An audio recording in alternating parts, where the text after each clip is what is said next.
morning, Dubai. Happy Wednesday. We're nearly at the weekend and I could not be more excited. Simran, my fabulous co-host, she's not with me today. Don't worry, she'll be back tomorrow. She's not feeling well. So if you're watching Simran, we send you all of our well wishes and kind of jealous that you're in bed for a little bit longer. Today on the show, we're talking about booster shots. Do you need them? We're talking about why owning wild animals in Dubai is not a good idea. What Mo Salah was doing during his birthday in Dubai yesterday. He was spotted living his best life. And also later in the show, we have a very, very special guest in studio.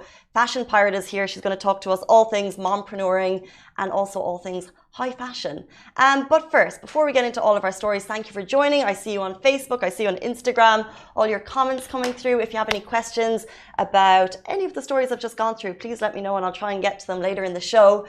But before we get to all our top stories, one thing that kind of broke the internet yesterday, Coca-Cola company is in a little bit of hot water after the biggest snub you could possibly imagine from Cristiano Ronaldo. So I think it was a press conference post the Hungary-Portugal match, if I'm not wrong. Yep. He sat down. He has just been the biggest goal scorer in the Euros ever. So congrats to Cristiano Ronaldo, a man who's put in every inch of his life to be the best player that he could possibly be. His commitment to the game is just unfathomable. Mm-hmm. And he sits down at the press conference and in front of him are two Coke bottles, you know, those old school glass ones. And you potentially it's there for an endorsement. You don't know why it's there. But before he starts, he just picks them up, moves them aside. Did he say anything, Ali, when he moved them? Drink water. Drink water. Well, I think water is better, something like that. Water is better. Yeah. Sending within 2 or 3 words the biggest possible message you could possibly send to a soft drink company. This is a man with influence. He has, he's definitely one of the biggest, I'm pretty sure one of the most followed people on Instagram with 298 million followers. And he's committed to not drinking soft drinks. Yeah, he lives a very healthy lifestyle, you know, and he tries to teach it to his kids. And this just shows that he's an actual role model, and you know he sticks by his moral codes or his health, his lifestyle, his healthy lifestyle. Yeah, I should say, which is good. You know, a lot of kids look up to him. Many people from like my age, from like let's say the age range from 18 to 27 to 30. We grew up watching Cristiano, and we love him to bits, you know, and you know, he's just amazing. Well, he's an amazing player, but he's also really aware of his brand, right? Because he knows if he's pictured beside a Samsung, that's going to mean massive things for Samsung. But rather than allowing those 2 Coke bottles to sit there, he moved them. And with that one gesture, he's knocked a huge amount off the market cap of Coca-Cola. I read some crazy numbers just before we started the show. But there was a massive drop in shares for Coke, which is huge. It just goes to show you. So not only did he not want to be associated, but with that tiny thing, like I remember way back when, was it Kylie Jenner? Like, these people have power. She tweeted something about Snapchat not being used that much anymore. Yeah. And it was just like, whoop. So people are listening. Shareholders are listening. It's not just us watching. 100%. Soft drinks, not good for you. I think they're so easy to get addicted to. Yes. It's so easy to crack one open when you want refreshment, just like when it's hot outside. But water's the way to go. Still sparkling. Zhuzh it up with some fruit flavor. The human body is made up of what, 70 or 80% of water? So water is the natural component to your body, not Pepsi. But they are delicious. Like, they are. It is delicious. Someone, Pauline, thanks for your comment. She's saying, I think Coca-Cola will be fine though. Absolutely. This is the thing. Like, he's not pulling down the whole corporation. He's just making a stance for a healthy lifestyle after such a huge win. So if you're watching, by the way, who is watching the Euros? Where are you watching them? I'm trying to, sometimes it's hard to get a table, by the way. I'm going to a match on a Friday. It's all booked. It's all booked out. Where is the best place to watch them? I'm going down to La Cantine on Friday, which should be good. Well, it's La Cantine. They have a fan stadium. Yeah. I saw that one. Yeah. But there's so many. We have a list up on Lovin Dubai. I know some friends were at Phileas Fogg. That they said it was really good. Have you been out and about watching it, or have you been watching from home? I've been watching it from home. I usually like watching football games at home, just relaxing and in peace and quiet, and listening to the commentary and then now a true supporter and the fans. And the fans are back. And it's so amazing to hear the actual crowd and not artificial sound coming from the speakers from the stadium, and it's just amazing. And the players must feel that too. Like, it's been a weird year for football, and we saw remember at the very start of COVID, like some of the match scores were up to like 7-8-0. The players just weren't themselves. So finally it's back. There is support there. We have the scenes happening in Dubai. You can watch from home. But yeah, Cristiano Ronaldo, take your stance against Coca-Cola. Let's jump into someone saying I opened up a can, but just due to recall. Through the stock value did tumble, but Coca-Cola would be trending. That's true. They're getting all of the attention. Let's jump into our first story. UAE authorities are encouraging people to get the COVID booster shot. Very interesting, especially if you've had 2 doses of Sinopharm. This is potentially going to be interesting for you. So, of course, every single Tuesday night, we get the latest updates from the government, from a press briefing, and we bring them to you. If you want to get the full rundown of it, go on to Twitter, NCEMA, and you can see the full shebang right there. But first of all, I want to give a little shout out to the national campaign, the vaccination rollout. Right now in the UAE, we're standing at 87.17%. 87.17% of the total eligible group of people in the UAE are now vaccinated. So good. Like, phenomenal. We're nearly at 90%. Some of the best in the world. And also on top of that, not just the fact that the eligible group is hitting nearly 90%, 97.52% of the elderly population, which is the priority group that is more susceptible to the disease and its complications, they are now vaccinated. So 97% of the eligible population. In the press briefing, they also talk about how cases rose after Eid. So they're also suggesting with the coming holidays that people really need to take those precautions. Even if you're vaccinated, you still need to maintain your distance. Even if you're vaccinated, you still need to kind of wear your mask, sanitize all the time, because you can still get COVID, as you know. But they also talked specifically about booster shots and who needs to be getting them. So they said a study shows that fully vaccinated people and those who got a booster dose are less susceptible to infection, complications, hospitalization, and the need for ventilators. So if you get the booster shot, you're less susceptible again. So what the booster does, it's a means of enhancing your immunity response, and health authorities can provide the booster doses of the same vaccine previously taken, as well as other types of vaccines. And I think this is quite key. So yes, you can get a booster dose of vaccine you've already taken, but what they said last night is health authorities can also provide booster doses of the other types of vaccines. And they recommend people with chronic diseases and the elderly to get those booster shots ASAP. So yeah, if you took 2 doses of Sinopharm, they reckon you to get a booster shot. I have experience of my mum who got 2 doses of Sinopharm. And as soon as she heard that it was difficult to travel, she went to a clinic here and tried to get the booster shot of Pfizer. And what happened was she was moved direct. So she had, Sinopharm, wanted Pfizer booster shot. And what happens, and this will happen to you too, so she went to the clinic, and the clinic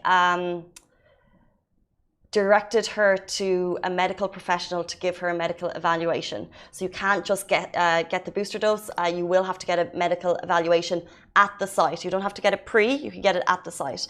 She was deemed okay to get it, so now she has a dose of Pfizer in her. Bulletproof, hopefully. That's the aim. But it's quite interesting. I think a lot of people did obviously take Sinopharm, and this is all directly from the UAE government. They're basically saying it will enhance your immunity again. And like we said, we saw cases rising after Eid. It's directly related to people gathering together. Want to stamp that out, want to stamp the increased need of people needing ventilators in hospitals. And you can get all of these updates from NCEMA if you want to go directly to the source. Moving on. Wild animals in Dubai. Dubai authorities are stamping out the ownership of wild animals. Panthergate is done and dusted. We all remember the story of a panther being seen in the Springs. Do not worry, it was later determined that it was a domestic cat, but I think people got nervous. Who remembers Panthergate in the studio? I do. Were you scared? I wasn't in that area, but I was scared for the people that were living in that area, but yeah. I spoke to someone last night and they said if they had seen that video of the panther, they would not have gone outside because they said it just looked so big. I didn't think it looked that big. It's probably just because it was zoomed, the camera was zoomed in, and that's why it looked big. But yeah, maybe that. I don't know. It was a tricky one. But it looked like a big cat. It was scary, and I think what happened was the authorities went to the space and they checked the prints, and at the time they confirmed that it could possibly be a wild animal. However, as we know, wild animal ownership is not okay, and the conversation of that has opened up once again since Panthergate in the Springs. Now, Dubai authorities are preparing to take tougher measures to regulate the ownership of wild animals, and if they're found in residential areas, they will be taken away, as you can expect. So if found, animals will be taken away and transferred to their natural habitat or to licensed animal welfare centres.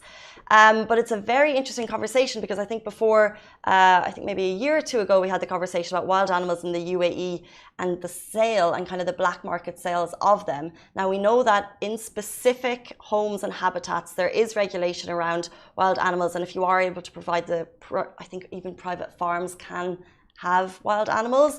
But for the majority, they're really kind of toughening up on regulations and just don't have a wild animal. What is it like? We have photos here beside us on Facebook. You can see of the ownership of wild animals in the UAE, and sometimes I'm not going to lie, like you're going through some social media profiles that you see here, and people are flaunting it as though it's something to be excited about, and it's cruel. It's the animals aren't living their best lives.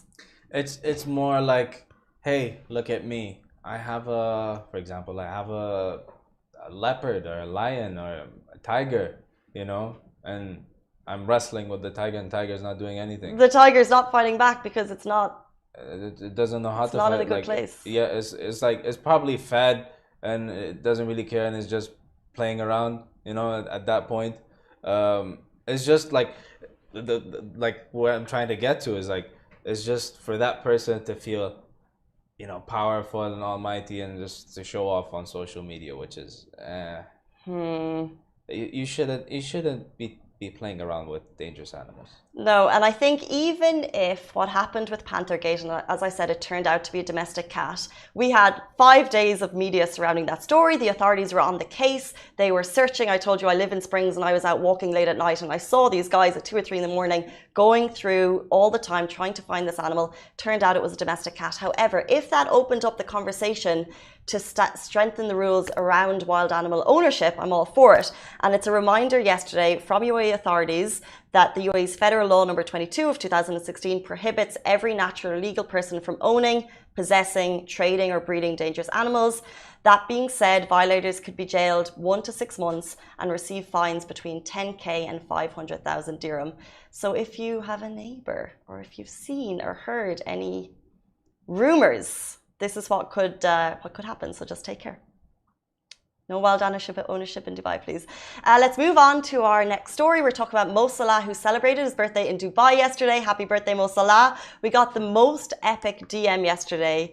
A lot of your DMs come through to Lovin. We see them all, but this one was particularly exciting because it was sent to us at that very minute, and it was Mo Salah celebrating his birthday at Brunch and Cake in Al Wasl.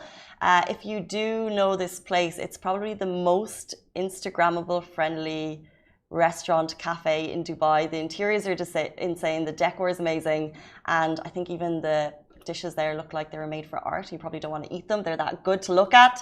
But the staff yesterday surprised Mo Salah. Super exciting. My first question was, would he not be playing in the Euros? And then I was like, oh, Casey. Wrong content. Wrong content. It was my first thing because I was like, oh, Ronaldo's doing so well for Portugal. Wouldn't he be doing so well for Egypt? And then I was like, yeah. No need to talk about that. However, the Egyptian player has gotten permission from Liverpool, which is his club, to play for Egypt at the Olympics. So he's going to be gearing up for that. So he's training. Is he training in Dubai? I don't know, because we checked his Instagram. There's nothing there to allude to his trip here, apart from this one video yesterday, which is typical Dubai. You see the big cake coming out. The staff is cheering. Everyone's got their phones out, because that's exactly what you'd be doing if you saw him. But also, no one seemed to be crowding in on him. Everyone was giving him his space. Yeah. That's what you need, especially in these times. But if you want to see the video, it's on our Instagram yesterday. A lot of people were super excited to see it. And that is all of our top stories. However, stay with us. After the break, we're joined by model, entrepreneur, and proud mom, Fashion Pirate, is in studio with a very big announcement. Stay tuned. She'll be with us in 30 seconds.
Welcome back to the Lovin Daily. Beside me, I'm joined by fashion pirate, aka Zainab El Helwa, fashion model with collabs with Louis Vuitton, Prada, Loewe, Gucci under her belt, and most recently, announcements on Marie Claire and Elle. Welcome to the show. Thank you for having me again. I know. It's been twice, and each time there's been even bigger things to celebrate. Yes, always time to celebrate with you guys. Bigger is not the operative word, I promise. No. Let's stay away from that word for now. Talk to me about yesterday. You've had 2 announcements in the last while. Congratulations, I believe, is in order. Luca is going to share the spotlight. Yes, he's having a sibling. I'm actually quite far in, but I announced it quite late, so I kind of enjoyed the personal life of having this pregnancy with the family. Interesting. Yeah, and then we were like, okay, time to reveal. Belly's getting bigger. And we wanted to celebrate it. So we had it on the cover of Marie Claire last month. Which is absolutely stunning, by the way. I think we have the video of that with us on the main production if you're watching on Facebook. So that was the announcement of... Yeah, and we announced the pregnancy with Dior makeup and Dior. And it was quite funny because I was rubbing my belly, but it was still quite small. So some people were still asking me, am I pregnant or not? Which was... so the shoot would have been done before. Yeah, but like a couple of weeks before the actual day, the announcement. Well, this is so interesting because obviously you have, when we first spoke to you last time you were on the show, you had 1 million followers. Now you have 2, and you share your life. Like I know Luca. Good timing. Yeah, exactly. He's absolutely adorable. But social media is intertwined with your life. So how do you make the decision of the when and the how much do you share? I mean, I'm quite picky these days, honestly. I really do love my privacy, and I do think there's a very relevant balance, which is a necessity. But we're so active, so there's always something to share, whether it's with, I mean, we're still up and about with events. There's a lot happening. So there is a lot of things we can talk about in general, whether it's from beauty or fashion or a little bit of lifestyle or a little bit of family. And Luke is constantly keeping me active, and he's constantly creating natural, organic content. Yeah, 100%. So, I mean, I try to not be the mum that follows him around with a camera because but every mom does that, though, yeah, right? Like I have a dog and I do that. But I it's the same, guys. You can't help it, exactly. You really can't. You want to capture every single moment. Exactly. But at the same time, he does kind of wave it off from me. Like sometimes I'm on the phone or listening to a voice note and he'll be like, "Mommy," and he'll push my phone down, and that's when I'll be like, "Okay, enough." Interesting. So he's kind of like he's getting to that point where setting the roots. Okay. Yeah. So that was the Marie Claire cover, which was a month ago. Now, before the Elle announcement, you are a high fashion blogger. You are an entrepreneur as well, but you've just kind of leveled up with that. And you had a big announcement which came out yesterday, which is really nice timing that you're here. Can you share with everyone the next step for Fashion Pirate? Absolutely. I'm so excited to share that I finally pulled out my socks and got out a really cool clothing line. Amazing. It's so exciting. Congratulations. Really, really cool. Thank you. We've been working on it for quite a while, and obviously due to a couple of setbacks with the current worldwide situation that we've been undergoing for like literally 2 years, we had a lot of setbacks in that sense. So I'm so happy that we managed to pull everything together and get it out. I actually haven't announced it on my Instagram, funnily enough. I announced it with Elle yesterday, so you'll see it on their page, and I will definitely share it on my page today. And the idea was to really celebrate with Lovin Dubai this morning. How lucky are we? Breakfast with you guys. We need coffees. We should have a celebration and balloons and everything. But this is it. So you have worked with incredible brands. Like when we talk about high fashion, like you really worked with all of them, and you've lived like in terms of fashion, like you've had such a cool career. So how did you decide what was the right line for you, and why was this the right time? It was tricky. I can't really say this is the right time because it kind of fell into place. It kind of worked out really well. I mean, the collection is very casual, laid back, chilled out vibe, which is kind of resembling or reflecting hopefully my style in that sense. And at the same time, it broadened because I couldn't only just do it for women when I have a kid that I'm constantly loving to dress up and also getting the guys said on my board. husband. It's going to be my husband. That's honest. I love it. It's just like a family thing, but still keeping it quite cool. That was the idea. Gotcha. And obviously getting inspired from, you know, brands that I work with, things that I've been seeing. The idea actually came about when I first found out I was pregnant. So it does go quite a while back.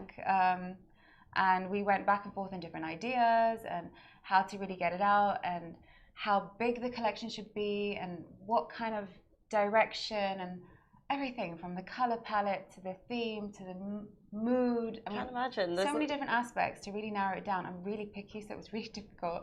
Well, this is the first line that you're putting your name to, so of course you want everything to be perfect. Yeah, we do. I am so meticulous in that sense, and also I wanted to do something that I'm going to wear in this time, in this present time, and I really can't see myself wearing, you know, a really fancy dress running around the streets. It's just not me right now. I want to be a bit comfortable, but I still want to feel good about myself. So is it a line? Who is this line for exactly? So we've got it for women. We've got a few for men's, which actually are considered unisex tops, and we've got a couple of sets for kids. Love it. And babies. So it started with a baby collection, and then I was like, wait, hang on a minute, Luca's growing. Wait, he's not going to be able to wear this in a year, so we're going to have to expand and make size this a is little for bit you, bigger. family. Yeah, and I mean, if you guys know me already, you know that I always constantly am wearing oversized things. Currently, I'm wearing oversized jackets and everything, and I'm always embracing like my husband's collections and pieces, and I'm constantly doing that. So the idea was to kind of make a sexy collection which is still a bit oversized and, you know, bringing out that feminine touch with that masculinity still going strong, because, you know, that's my vibe. And is this created for a Dubai audience? Is it created for Dubai summer? Is it created for an international?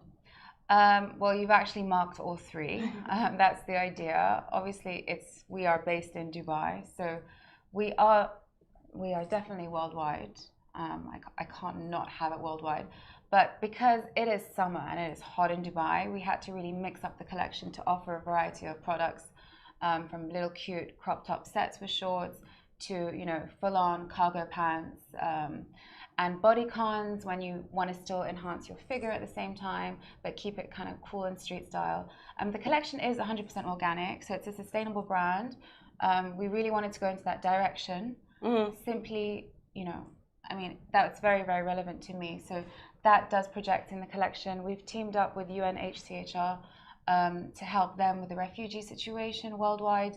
And, you know, every item bought, there is a donation that goes to them. You can find out more on the website. Nice. So we're really trying to like bring a lot of people on board to create this magic, hopefully. This is the thing, and you can't really explain something unless you show it, right? So as soon as I heard about the line, I was like, I think we have to show people to like really give them an idea. So you've come repping it, and we have more examples. There's a bag full of goodies in the studio today. Show us some of your favorite pieces. Absolutely, I've brought a bunch of stuff. I love the style already, by the way. It's so cool. Like this is something I would wear, and it's for a kid. Do you see that, by the way, when kids are cooler than you? Like this is the case. So do I start with the kids or do I just mess around? Okay. Whatever you think. We've got rainbow vests. So cute. I'm going to show people. Let me just pick them up. Genuinely. Do you like it? I would genuinely wear it if it was in my size. Yeah, I mean, 100%. I try to not bring really large sizes. This is just to fit on camera. You've got the little cute.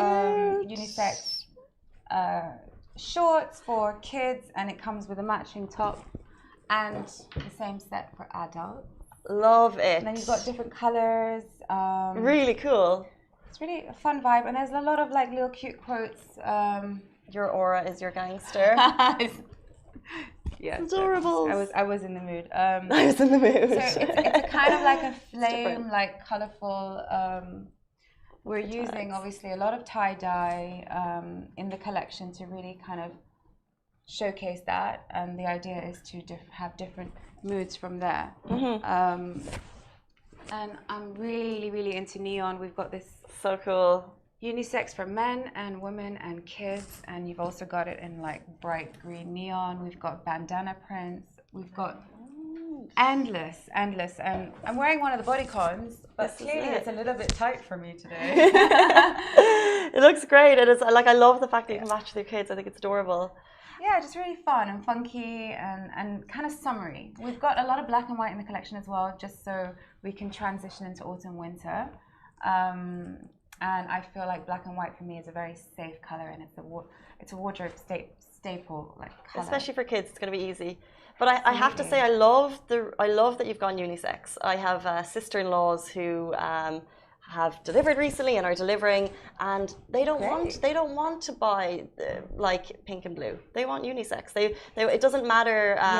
Before, especially like, and now my sister in particular was always like, get me neutral colors. Yes. But now as her kids are getting older, she finds that it's actually quite hard, and now she's like gone back to the pink and blue because it's just easier. But like more unisex line for kids, I think is a really great thing.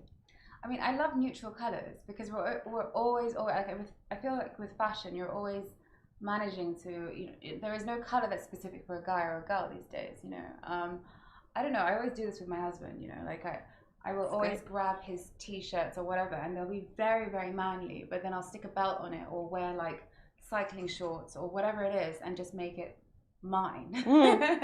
And then I'll keep it. But you know what I mean? Like, I think that's important, to just play with fashion, and there are no rules anymore, and you can wear. I mean, I love putting my hubby in pink.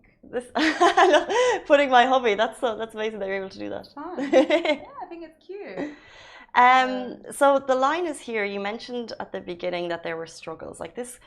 You're a mom of one, to be a mom of two. Oh my gosh. Like bringing a business to market at this time during COVID, and like, how are you managing it all? Wow, is all I can say. Let me just say there's a lot of changes that happen really, really randomly. It's very hard to predict what happens next. We had a lot of setbacks and delays in production. The warehouse closed many times. Was this a COVID issue, or was this just other stuff? Yeah, COVID. Wow. Our factory's on Turkey, and obviously there's a lot of restrictions, so I wasn't able to fly back and forth. So when you speak to so many people, sometimes things get lost in translation, and you need to constantly be on top of it. And sometimes I've just got so much going on in other aspects of my life and work and personal, etc., that, if I slip for a second, then suddenly that one day becomes like 3 weeks setback. So there's a lot of things that had to constantly be, the reins had to be held all the time, which was a challenge. And then I found out I was pregnant. I'm like, oh my goodness.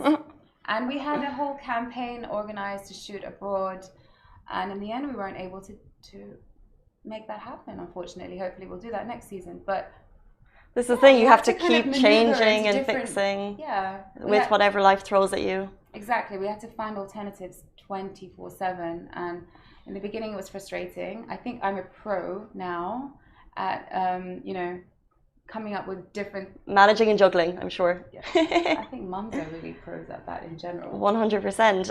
And during this time, because this is all happening behind the scenes, you see someone on social media with 2 million followers, collabing with all these high fashion brands, and then you obviously have this big business going on behind the scenes. So you mentioned at the beginning you wanted to keep the beginning of... Oh, is our mic... Do we have a mic issue? Let's fix the mic issue. Sorry. Yeah. It's okay. Good. We're practicing. Are we good with the mics? All good. Okay. Thank you, Ali. We're back. If you had issues, you can watch it on repeat. So we're talking about managing and juggling, and all of this was going on behind the scenes. And you mentioned at the beginning that you wanted to keep part of your life private. But when the announcement is made, how do Which you... one? when the announcement for the business, or even the baby, like, how do you decide how much of your life to keep private? Like, can you switch off at the end of the day? You know what? This has been a constant challenge, and let's say a little bit of a struggle since social media started in general. Because clearly you want to share your life, and you want to share experiences, and even now I'm getting a lot of questions about why am I not sharing more about my pregnancy, because I was a lot more vocal in my first pregnancy, at one point I thought I became Dr. Zainab because I was constantly asking questions about the most random things, you know, answering questions and things like that. But it was all about communication with people that are following me for years, and they want to know, and you want to help. So you do want to, you know, share that. But it comes to a point, there is not enough time in your life to be able to do everything and juggle. And having Luca, well, I mean, I'm sure you guys know he's quite a handful. And I want to make, you know, I want to dedicate as much time I can give to him. And I mean, let's just say during this pandemic situation, we've been lucky enough to have every moment with him. So we've been really holding on to those precious moments. I haven't been traveling. The last time I saw you, I probably was constantly traveling. And yeah, you had just come back from some amazing trip, I remember. It's amazing, but now it just feels so surreal. Like all those trips that we used to do as influencers and jumping around from Fashion Week, and it's like, wow, it just feels like a dream. And you know, we do relive it. We do miss those days, of course, but also we're very fortunate. I mean, for me as a mom, to have that extra time with Luca. So I do really, really, really try and switch off and take it as a job. And I think I mentioned this once before to you. I try and see it as a 9 to 6, or today 8. A little bit earlier, guys, for the Lovin Dubai show. Well, we've changed. You know, it's all new now. But that's what I try to do. And then at night, I just switch off with the family, because the last thing I can do is be on my phone 24/7 at night. I think it's just horrendous. And if I'm with Luca during the day, I can't even access my phone. I mean, it's just not possible. So, I mean, I'm always nipping in and out. I think that's the best way of managing it, and sharing what I need to share. But sometimes I store a lot of information on my phone and then share it later. So I'm not an instant person on Instagram, for sure. I'm a very delayed person. Well, by the look of your content, it's clearly quite nicely done. So I think you can see that it's on in the moment. But it's a really interesting insight, and I think it's quite important for people to hear it, because people who've followed you for so long, sometimes they feel that they can get all the information from you, but then obviously you're one person with 2 million followers. And let's say if I had a pregnancy question and I'm sitting at home and I haven't been out seeing my friends, I might reach out to ask you. But then there's you on the other side, that there's actually quite a lot of pressure there, and it's an insight that people don't really get that much. Yeah, I mean, you do want to answer. You want to answer to everyone. You want to be able to, you know, share your opinion, but also you don't want to just stay in one route. I mean, we're women. We like so many different things. We jump from fashion to whatever it is, everything and anything, to sports or whatever. So, I mean, I really try and balance that as well. For me, I feel like, you know, at the end of the day, we're like TV shows, right? At the same time, like a magazine. When you flip a magazine, there's so much going on inside. And I never really stay focused on one element. I think it's important to just, you know, share a little bit of everything. That way you don't go so deep into one topic. But, you know, obviously if it's really, really heavily focusing on something at that particular time, let's say Fashion Week or the birth or whatever it is, whatever big announcement, or the 2 million followers, or you know, yeah, that sounds really scary, by the way. Well, it's just because last time we were here we celebrated 1, and now the fact that 2 million followers, you've just and I had a friend that had bangs. I had like some heavy bangs, because I remember like I was like trying to push them out of the way from like, and now we've gone a little bit. I like this. Thank you. But this is the 2 million followers seems so secondary to what's going on in your personal life, because that's so important. Yeah, I want to say I haven't even come around to enjoying that or celebrating that, because I didn't even realize. Obviously, there's so much other things happening at the same time. So yeah, that's I'm so happy that's happening at the same time. Wow. But I mean, even with Reborn, the collection, it's like Reborn. Yes, Reborn, and clearly the inspiration is from finding out I was pregnant. But also with this, like the progress of jumping in and announcing a collection, we didn't really do this crescendo at all, which was part of the plan in the beginning. And then we said, no, you know what? Boom, we're going to just come out with this cover, and then we're going to start soft launching and getting it out. There was no teasers, so we kind of changed the marketing strategy a little bit, and hopefully see that goes well. You know, all of the behind the scenes goss. If we were to take away the social media, do you have any? I just think that for moms in particular who are working and are struggling, we had a lady on the show yesterday. She works at the single mom group, and it's like it's a very real part of society who could take some tips. Do you have any one tip for mothers, entrepreneurs that helped you in your business journey? Tips in what sense? Just motivational. Like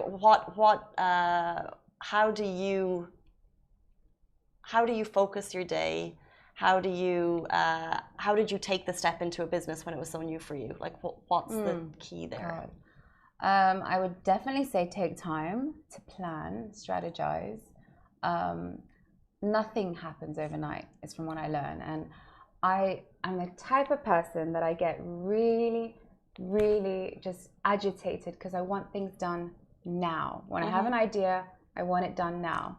And I think that's my biggest weakness, because no, Zainab, take a step back, do the planning, do the research, take a moment, learn your surroundings, and then take the step. So I think it's like set the place and then take the step, and that takes a very long time for me to just get round to accepting that, yes, Zainab, just give yourself some time. You can't do everything in one day. So what we put on our vision board, we can't expect to happen tomorrow, but we have to work towards it. Yeah, like baby steps, one step at a time. Baby steps, cute. In everything. Before you leave us, this is a question that we ask everyone, and I'd love to get your thoughts, and we didn't ask it last time. Oh gosh. Why are you loving Dubai? Why am I loving Dubai? Loving Dubai, the city, not us. Because you guys are the center of Dubai. No. Why are you loving the city? Like, what is the city? Well, that is really a confusing question. Like, your show is called Lovin Dubai. If you haven't realized, we don't try and. I love people. Dubai. I mean, Dubai is home. I've been here for like 12 years now. I mean, or even 13 years. I've lost count. It's home. It's a safe place. It's my comfort zone. It's the place where I grew up. It's kind of grew up, but transitioned maturely, let's say, if I think I'm mature. It's where we made all our connections, and this is where I've transitioned from, you know, a young student to who I am today, and I've gained this whole Instagram base from here. This is my center point, and we love Dubai. We've got beaches, we've got everything. Like, I can't complain, can I? Well, it's so interesting that the answer I always find is quite personal for people. And the fact that you like Dubai is your transition, I think a lot of people could relate to that. And I think that's very true. They say, yeah, you will transition and leave Dubai after 2 years. But once you pass the 2-year mark, no one's leaving. We're all here. We're all staying put, guys, you know? Yeah, I'm 7 and I have no plans on leaving. Yeah, but I think that's so nice because you build these long-term relationships with people, and you know, it's not just like hi and bye, guys. No, this is home. And Dubai's become so famous in that sense. Everyone wants a piece of it. Everyone wants to come out here. So a lot of people started here as on holiday, or I started as an internship, and then I got a job, and it was just things rolled out, and before I knew it, I'm still here. It's just random. We love that excitement. It's spontaneous, but it's still credibly solid. 100%. There are futures here, so definitely. And we have massive opportunities of just being able to voice our everything from work to families to. It's great. It's great, and I 100%. I do believe. I'm not sure if you would find this in wherever country that you may have come from, but entrepreneurship here is. I see much more kind of people wanting to start their own businesses, and this is one of those things. Yes. No, I'm happy, and I had all the resources and all the inspiration from Dubai being here. I mean, that really helped me to concrete what I want to do and hopefully develop it as much as I can. Well, congratulations on Reborn. So much. I appreciate it. I hope to see more of it. If people are interested, it's available now on the website? Yes, it's available on the rebornsociety.com. The link is in my bio. I'm clearly going to publicize it everywhere. We're going to get Casey and Reborn. Yeah, I'm available. I'm a sellout. Put me in tie-dye. I'm going to put her in every single color, every single day of the week. I feel like I'll do that, you know, that Joey and Friends where he comes in and he's wearing like 10 things and he's like... Oh my God. That was epic. Did you see it? Did you watch it? The reunion? The reunion. No. You're kidding me. I know. He redid that really? scene, yeah. I did not know that. Okay, I just ruined it for you. I started And everyone else. We watched it in the office, and I started the first 10 minutes. Then I was like, no, I want to watch it at home in the right setting, in the right mood, and I still haven't. And a tissue box. Really? Yeah. It's You're gonna emotional. need it. It's so nice. You But know- then it's like, oh my God, we're so much older. What's going on? Because it had such a, Childhood. it's such a big part of people's lives. Like it's one show Yeah. that we can all turn on at any point of Absolutely. the day, and it's just like whether you want to actually watch it or you can be on your phone. It's just. It's amazing. And you can put any show on, and there's a story that continues, and you can watch the same episode 3-4 times. 5, 6, 7. Yes, exactly. 7. On that note, thank you so much for your time. Thank you so much for having me. You're more than welcome whenever you'd like to come back. Appreciate it. Guys, that is it for us you. on the Lovin Daily. Stay safe, wash your hands. We'll see you tomorrow morning, same time, same place. Thank you. Bye.